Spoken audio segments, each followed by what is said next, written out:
Hi, this is Rebecca with Button Makers, and today I'm going to show you how to make a 1.5-inch zipper pull using our ProMaker M150 1.5-inch button making machine. And this old lady has been in my shop for at least 10 years. It's been rented out. 5-year-olds have made buttons on this machine. You know, she's a lot like me. She's not so pretty anymore, but still works really hard. And so I figured we're gonna give her a day in the sun. Also, it's a testament to how well made these machines are. So yes, I could have cracked open a spry, not so chipped up button making machine to do this video, but you know what? This is my trusty baby, so we're gonna use her today. All right, so on this machine you have 2 dies that rotate back and forth like this, like normal. So just if you're familiar with making buttons, the process is the exact same pretty much, with a couple of little differences. This die that's always on the left-hand side when the machine is in its position facing you is the pickup die.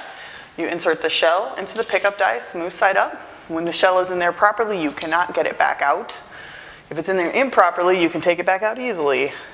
But it's in there correctly, so the graphic goes on top of that, and I like to load my machine this way so that it's upright and legible from my perspective.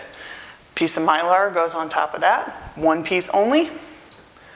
Rotate the die table around like that, and then you insert the VersaBack back, that's a good name for that, into the crimp die with the hole at the top.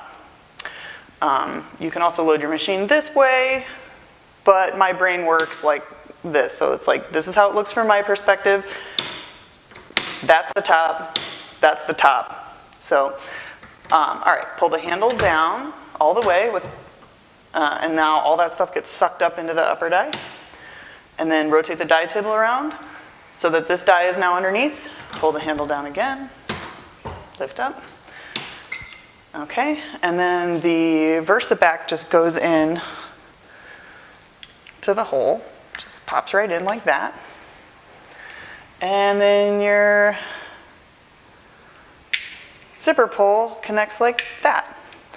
And there you go. You can now connect that to your zipper on your favorite hoodie, and you're done. Thank you.